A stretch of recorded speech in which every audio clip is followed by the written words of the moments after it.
Hi all, welcome to my channel. నేను నా nature. So ఈరోజు ఆగస్ట్ 10th సండే అనమాట.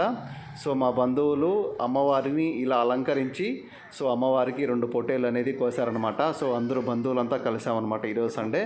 సో మొదటిగా 2 పొట్టేళ్ళని అలా కోసేసి ఇలా క్లీన్ చేస్తున్నారనమాట. మీకు తెలిసే ఉంటుంది, విలేజ్ స్టైల్లో ఒక పొట్టేళ్ళని కానీ మేకను కానీ ఇలా చెట్టుకు కట్టేసి ఇలా వేలాడదీసి ఇలా క్లీన్ చేస్తారనమాట. సో ఇక్కడ దాదాపు 2 మనుషులు 2 పొట్టేళ్ళని క్లీన్ చేసి శుభ్రంగా దాన్ని ఇలా కడిగేసి దాన్ని అయితే రెడీ చేశారనమాట. సో ఇక్కడ చాలామంది హెల్ప్ చేశారనమాట వాళ్ళకి. మీరు చూడవచ్చు ఇక్కడ ఎంత శుభ్రంగా కడుగుతున్నారంటేనే పొట్టేల్ని చాలా బాగా క్లీన్ చేశారు. చిన్నగా వాటర్ పోస్తూ దాన్ని చాలాసేపు ఇలా కడిగారనమాట.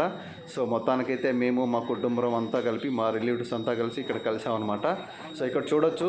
సో దాంతోపాటు ఒక చిన్న కోడిని అయితే కోసాము, కోడి పుంజుని. సో కోడి పుంజుని మేమే ఇట్లా శుభ్రంగా పసుపు రుద్దేసి దాన్ని శుభ్రంగా కాల్చేసి పాత పద్ధతిలోనే అనమాట, మొత్తం అంతా కూడా పాత పద్ధతిలోనే శుభ్రంగా కాల్చేసామన్నమాట.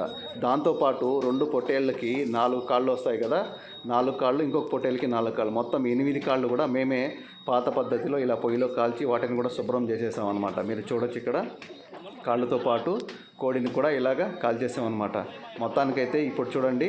సో ఈ 2 లెగ్ పార్ట్స్ అనమాట. నేనైతే ఈ లెగ్ పార్ట్స్ని పట్టుకొని వాళ్ళకైతే అందిస్తున్నాను, వాళ్ళకి హెల్ప్ చేస్తున్నాను అనమాట. సో ఇక్కడ చూడొచ్చు, మొత్తం 4 కలిసి వాటిని చిన్న పీసెస్గా కట్ చేసి బిర్యానీకి చేయడానికి రెడీ అవుతున్నారు అనమాట. సో నెక్స్ట్ వీడియోలో బిర్యానీ ఎలా చేశారు, మొత్తం ఎన్ని వంటలు వండారు, మేము ఎంత ఎంజాయ్ చేసామో చూపిస్తాము. Thanks for watching. Please subscribe. మీరైతే ఒక్కసారి సబ్స్క్రైబ్ చేసుకోండి.